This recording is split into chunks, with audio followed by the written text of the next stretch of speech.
أعوذ بالله من الشيطان الرجيم بسم الله الرحمن الرحيم حرمت عليكم الميتة والدم ولحم الخنزير وما أهل لغير الله به والمنخنقة والموقوسة والمتردية والنطيحة وما أكل السبع إلا ما زكيتم وما ذبح على النصب وأن تستقسموا بالأزلام ذلكم فسق اليوم يئس الذين كفروا من دينكم فلا تخشوهم واخشون اليوم أكملت لكم دينكم وأتممت عليكم نعمتي ورضيت لكم الإسلام دينا فمن اضطر في مخمصة غير متجانف لإثم فإن الله غفور رحيم آمنت بالله صدق الله العظيم. بر انتہائی واجب الاحترام، قابل صد احترام بزرگوں، بھائیوں اور نوجوان ساتھیوں، آج کے درس میں قرآن مجید کتاب حکمت کی سورہ نمبر 5 سورۃ المائدہ کی آیہ نمبر 3 شامل ہے، اور آج یہ جو آیہ ہے اسی آیہ کے اوپر چوتھا درس ہے۔ اس سے قبل 3 دروس فقط اسی ایک آیہ کے مضامین کے اوپر ہو چکے ہیں۔ یہ آیہ خاص طور پر جو جانور حرام کر دیے گئے ہیں ان کا تذکرہ کرتی ہے، جیسے ابتدا کے اندر 9 طرح کی مختلف صورتیں بیان کی گئیں کہ جن میں جانور حرام ہو جاتا ہے۔ اب یہ آیہ مکمل ہو رہی ہے تو اس کے اندر ایک طرح کا استثناء دیا جا رہا ہے کہ جانور ہے، حرام ہے، اس کو کھایا نہیں جا سکتا، اللہ نے منع کر دیا ہے، اللہ رب العزت نے ایک حد طے کر دی، اس کو پار نہیں کر سکتے۔ لیکن سوال یہ پیدا ہوتا ہے اگر کوئی شخص مجبور ہو تو پھر کیا حکم؟ مجبوری کی کئی ساری صورتیں ہو سکتی ہیں۔ اللہ رب العزت کے الفاظ یہ ہیں فَمَنِ اضْطُرَّ فِي مَخْمَصَةٍ، جس شخص کو مجبور کر دیا جائے یا مجبور ہو جائے جو شخص فی مخمصۃ بھوک کی حالت میں، یہ جو حالت اضطرار ہے یہ شریعت کے کئی سارے مسائل اور طے شدہ حدود کے اندر نرمی یا وہاں سے استثناء کا سبب ہے۔ عام طور پر انسان جو گناہ میں پڑتا ہے یا کوئی حرام میں پڑتا ہے یا اللہ رب العزت کی حدود سے تجاوز کرتا ہے تو اس کی وجہ یہ ہوتی ہے، بعض دفعہ نسیان ہوتا ہے، یعنی بھول چوک، پتہ نہیں چلا،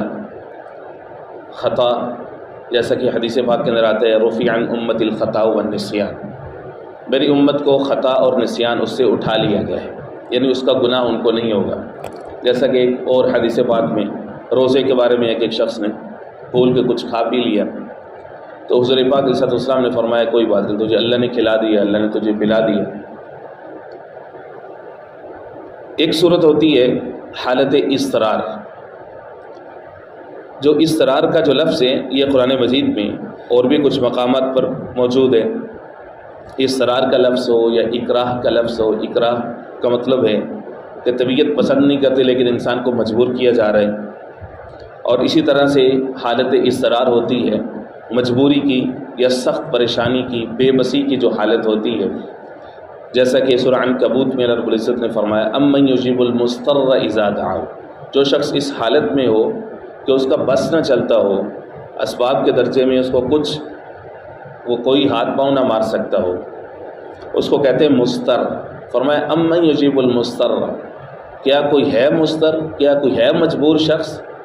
اذا دعاہ، کہ وہ اللہ سے یہ دعا کرے، اللہ سے مانگ لے کہ اس کی حالت اصرار دور کر دی جائے، ویکشف السوء، کہ اللہ رب العزت اس مضطر کی دعا کو سنے اور اس کی تکلیف کو دور کر دے۔ تکلیف کی صورت کوئی بھی ہو سکتی ہے، اندر کا کوئی غم، کوئی تکلیف، کوئی آرزو، کوئی ضرورت، کوئی خواہش ہو سکتی ہے،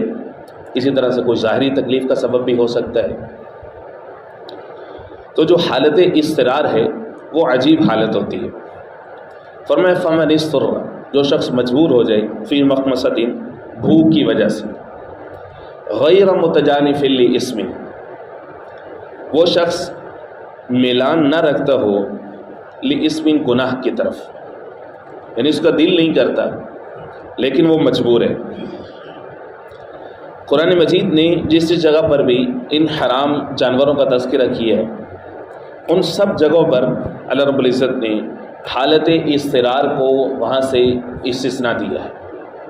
مثال کے طور پر سورۃ البقرہ وہ جب دوسرے رکوع میں داخل ہوتی ہے تو وہاں پر اللہ رب العزت نے فرمایا انما حرم علیکم المیتۃ والدم ولحم الخنزیر وما اہل بہ لغیر اللہ. وہاں پر بھی فرمایا فمن اضطر غیر باغ ولا عاد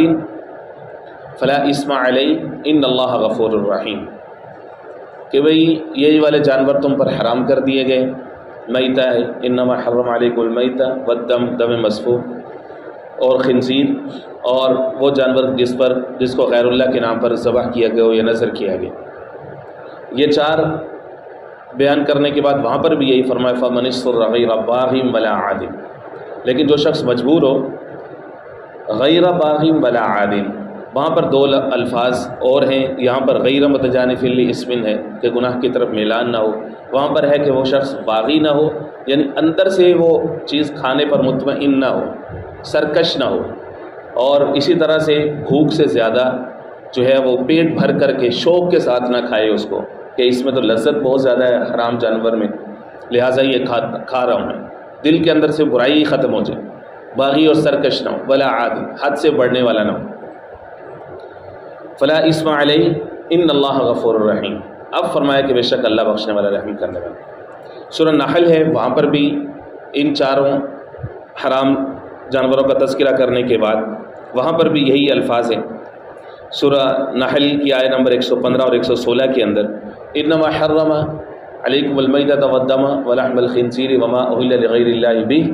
فمن اضطر غیر باغ ولا عاد فإن اللہ غفور الرحیم. وہاں پر بھی غیر باغ ولا عاد کے الفاظ ہیں. سورہ بقرہ میں بھی غیر باغ ولا عاد کے الفاظ ہیں. سورہ نعام کی آیت نمبر 119 کے اندر فرمایا وما لکم الا تأکلوا مما لم ذکر اسم اللہ علیہ مما ذکر اسم اللہ علیہ وقد فصل لکم. کیا ہو گیا لوگوں کو کہ تم نہیں کھاتے وہ جانور کہ جس کے اوپر اللہ کا نام لے لیا گیا. وقد فصل علیکم، اور تمہارے اوپر تو حلال حرام جانوروں کی مکمل تفصیل بیان کر دی گئی ہے. الا ما اضطررتم الیہ، مگر جس شخص کو مجبور کر دیا جائے حرام کھانے کے اوپر. تو اللہ رب العزت نے حالت اضطرار میں یا حالت مجبوری میں کئی سارے معاملات میں استثناء کا تذکرہ تو قرآن مجید کے اندر خود ہی کیا. جیسے ابھی میں نے آپ کے سامنے یہ 3 سے 4 مقام، ایک یہ سورہ مائدہ کا جو اس وقت زیر نظر ہے، سورۃ البقرہ کی آیت نمبر 183 ہے، سورہ نحل کی آیت نمبر 115 اور 116 ہے، اور اسی طرح سے سورہ انعام کی آیت نمبر 119 ہے. اللہ رب العزت نے حالتیں جو مجبوری کی حالت ہے اس کو کنسیڈر کیا، اس میں اپنے معاملات کے اندر نرمی کی ہے. یہی جو سورہ نحل ہے اس کے اندر آیت نمبر 116 کے اندر یہاں تک کہ کلمہ کفر مجبوری کی حالت میں کہنے کی اجازت دی گئی ہے. من کفر باللہ من بعد ایمانہ، جو شخص کفر پر آیا اپنے ایمان لانے کے بعد، تو فرمایا کہ اللہ کو یہ معاملہ سخت ناپسندیدہ ہے. یہ ایسے ہی ہے جیسے کوئی شخص جو ہے وہ خود سے ہی اس نے اپنے لیے آگ کا انتخاب کیا، جہنم میں کود گیا وہ خود ہی. ساتھ ہی فرمایا الا من اکرہ، ہاں مگر وہ شخص کا جس کو مجبور کر دیا جائے، حالت اکراہ آ جائے اس کے اوپر. وقلبہ مطمئن بالایمان، اور اس کا دل ایمان کے اوپر مطمئن ہے، اور اس کا دل ایمان کے اوپر کھڑا ہوا ہے لیکن اس کو بظاہر مجبور کر دیا گیا. فرمایا کہ ایسے شخص سے اللہ رب العزت ناراض نہیں ہوتے. گویا کہ اپنی جان کو بچانے کے لیے یا جو حالت اکراہ ہے، تو اس صورت میں انسان کو ایسا کلمہ اس کی زبان سے ادا ہو جائے تو پھر وہ کر سکتے.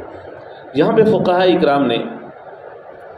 کئی ساری قرآنی آیات کو ملا کر کے اور احادیث مبارکہ کو ملا کر کے اور صحابہ اکرام کا طرز عمل ملا کر کے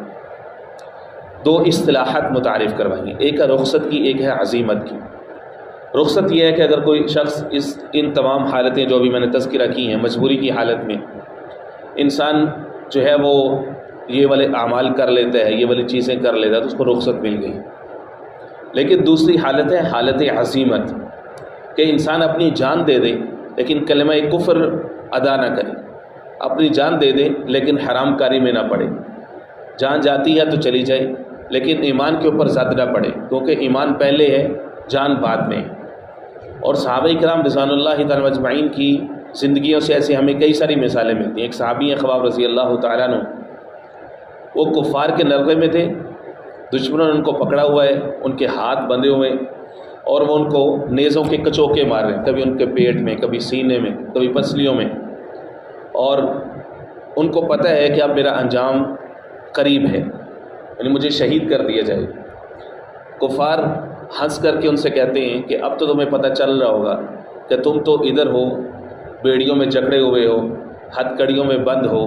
تمہارے ارد گرد نیزے اور تلواریں ہیں، تمہیں ان قریب مار دیا جائے گا۔ تم سوچتے تو ہوگے اس محمد کے بارے میں صلی اللہ علیہ وسلم کہ وہ تو ادھر ہوں گے، اپنے ساتھیوں میں ہوں گے اور ان کا تو اکرام اور اعزاز کیا جا رہا ہوگا، اور تم ان کی خاطر ان کے کارکن بن کر کے تم ادھر جو ہے وہ اپنے انجام کے قریب پہنچ رہے ہو۔ گویا کہ وہ اکسا رہے تھے اس شخص کو ایسا کوئی کلمہ کہنے پر، کوئی توہین آمیز جملہ بولنے پر، لیکن قربان جائیے صحابہ کے ایمان پر کہ جنہوں نے ایک مرتبہ ایمان کی حالت میں آقا کریم سید المرسلین حضور پاک علیہ السلام کی زیارت کر لی، اگر رب العزت نے ان کے دل میں ایسا ایمان کو راسخ کیا بلکہ ان کے ایمان کے اوپر گارنٹیڈ کی سٹیمپ لگا دی۔ خود سورۃ الحجرات میں فرمایا کہ یہ وہ لوگ ہیں زینوا فی قلوبکم، کہ اللہ رب العزت نے ایمان کو سجا کے سنوار کے سب سے خوبصورت حالت میں ایمان کو بنا کر کے اللہ رب العزت نے اپنے صحابہ کے ایمان کے ان کے دلوں کے اندر اس کو سجا دیا ہے۔ وَكَرَّهَ إِلَيْكُمُ الْكُفْرَ وَالْفُسُوقَ وَالْعِصْيَانَ، اور ان کی طرف ناپسندیدہ کر دیا ہے۔ گویا کہ اللہ رب العزت گارنٹی دے رہے ہیں کہ آپ وہ کفر کی طرف واپس نہیں جائیں گے، فسق کی طرف واپس نہیں جائیں گے، عصیان اور نافرمانی کی طرف واپس نہیں جائیں گے۔ یہ ہے حالت عزیمت۔ اب جس بندے کی جس طرح کی اس کی ٹریننگ ہوئی ہوگی، جس طرح کے وہ ماحول میں رہتا ہوگا، جس طرح سے وہ اس کو پالا پوسا گیا ہوگا، تو اس کے اندر ایمان جتنا پختہ ہوگا وہ اسی اعتبار سے فیصلہ لے لے گا کہ اگر میں عزیمت پر قائم رہتا ہوں، ضروری تو نہیں کہ مجھے موت آ جائے، اگر اللہ نے میرے مقدم میں موت نہیں لکھی تو کبھی مجھے نہیں آئے گی،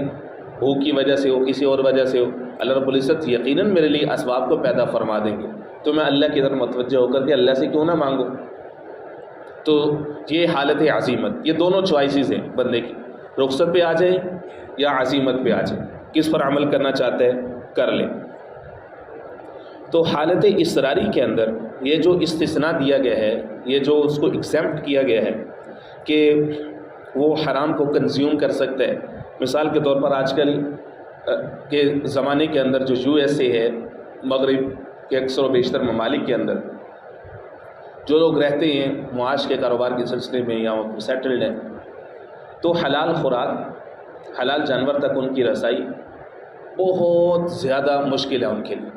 بڑا لمبا ان کو سفر کرنا پڑتا ہے حلال چیزیں حاصل کرنے کے لیے، تو وہ بیچارے سخت تکلیف میں ہوتے ہیں۔ تو فقہاء کرام نے یہ فرمایا ہے کہ بھئی ضروری تو نہیں کہ انسان گوشت کے اوپر ہی زندہ رہتا ہے، کئی ساری اور چیزیں بھی ہیں انسان کی خوراک کے لیے، تو ان سے خوراک حاصل کر کے اپنے جسم کو بلکہ انسان زیادہ اچھا رہ سکتا ہے۔ گوشت کے اندر جانوروں کے ذریعے سے بعض دفعہ انسان کو کئی ساری طرح کی بیماریوں کا خطرہ اور خدشہ بھی ہوتا ہے، تو اس لیے انسان اپنے لیے حلال کا انتخاب کرے گا تو اللہ رب العزت اس کے لیے حلال کے ذرائع خود بخود پیدا کرتے چلے جائیں گے۔ کئی سارے دوستوں سے ہم سنتے رہتے ہیں کہ دیگر ممالک میں جب وہ جاتے ہیں تو ان کو ابتداً کئی ساری تکالیف کا سامنا کرنا پڑتا ہے، ان میں سے ایک یہ بھی ہے کہ حلال خوری ان کے لیے مشکل ہوتی ہے، لیکن انہی سے ہی ہم سنتے ہیں کہ جب وہ فرم رہتے ہیں، پکے رہتے ہیں، اللہ سے مانگتے رہتے ہیں تو اللہ رب العزت ان کی رہائش کے قریب ہی ان کے لیے حلال کا کہیں نہ کہیں کسی نہ کسی صورت میں ان کے لیے بندوبست ہو جاتا ہے۔ کوئی پرانا کہیں سے کوئی ہوٹل مل گیا، کوئی دوست مل گئے، کوئی اس طرح سے ان کو کوئی نہ کوئی سبب ان کے لیے ضرور ہو جاتا ہے۔ لیکن جو شخص جلدی ہی اپنے آپ کو مجبوری کی حالت میں لے آئے اور حرام کو کنزیوم کرنا شروع کر دے، اللہ رب العزت کی حدود سے تجاوز کر دے، تو اللہ پھر اس کے معاملے کو اسی کے حوالے کر دیتے۔ تو ان آیات کی روشنی میں تفسیر القرآن کے اندر مولانا کھیلانی رحمہ اللہ نے 3 شرائط کے ساتھ یہ جو حرام جانور ہے اس کو کنزیوم کرنے کی فرمایا کہ اجازت ہے۔ پہلی صورت یہ ہے کہ بھوک شدید ہو یا پھر بیماری سے جان کا خطرہ ہو، اور جو حرام میسر ہے اس کا بدل بھی کوئی موجود نہیں ہے۔ نمبر 2 کہ وہ شخص اللہ کا باغی بن کر کے حرام میں نہ پڑے، اللہ کا باغی یا قانون شکنی کا ارادہ اس کا نہ ہو، حرام کو حرام ہی سمجھ کر وہ کنزیوم کرے۔ یاد رکھ لیجئے کہ حلال کو حلال اور حرام کو حرام یہ صرف اللہ رب العزت کی ذات نے کی ہے۔ کوئی بھی شخص، دنیا کی کوئی بھی طاقت یا کوئی بھی امر مجبوری بھی حلال کو حرام نہیں کر سکتی، نہ ہی حرام کو حلال کر سکتی۔ جو حلال ہے وہ حلال ہے، جو حرام ہے وہ حرام۔ تیسری شرط یہ ہے کہ اتنا کھائے یا اتنا حرام میں پڑے کہ جس سے اس کی جسم اور جان کا رشتہ برقرار رہ سکے، نہ یہ کہ شوق کے ساتھ پیٹ بھر کر کے اس کو خوب، جس کو عادم کے لفظ سے جو نکالا گیا ہے کہ حد سے تجاوز کرنے والا، یہ نہ ہو، اور اتنا صرف کھا لے کہ جب اس کو امید ہو کہ اب میری جان بچ جائے گی اور اس کے بعد مجھے اس کا جو بدل ہے یعنی کوئی حلال کی کوئی صورت، اس تک میں کوشش کر سکتا ہوں، بس میرے جسم میں اتنی طاقت آ جائے۔ یا اسی طرح سے کوئی شخص سے فار ایگزامپل اگر وہ امپریزن ہے، جیل کے اندر ہے، دشمن کی قید کے اندر ہے، اور دشمن جو ہے وہ اس کو مارے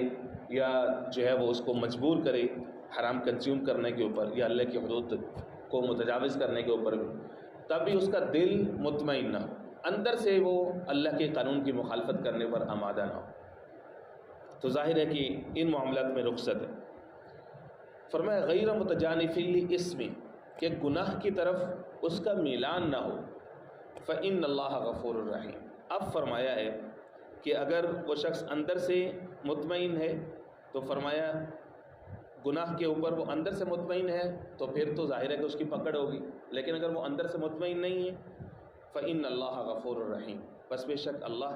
بخشنے والے ہیں اور رحم کرنے والے ہیں۔ اللہ رب العزت سمیع نصیب فرمائے۔ بسم اللہ الرحمن الرحیم، اللہم صلی علی محمد النبی الأمی وعلی آلہ واصحابہ وبارک وسلم تسلیما کثیرا کثیرا۔ اللہم نور قلوبنا بالقرآن وزین اخلاقنا بالقرآن وادخلنا الجنة بالقرآن ونجنا من النار بالقرآن یا رحیم یا رحمن یا رحیم یا رحیم۔ اللہم اشف مرضانا ومرضى المسلمین۔ صلی اللہ تعالی علی خیر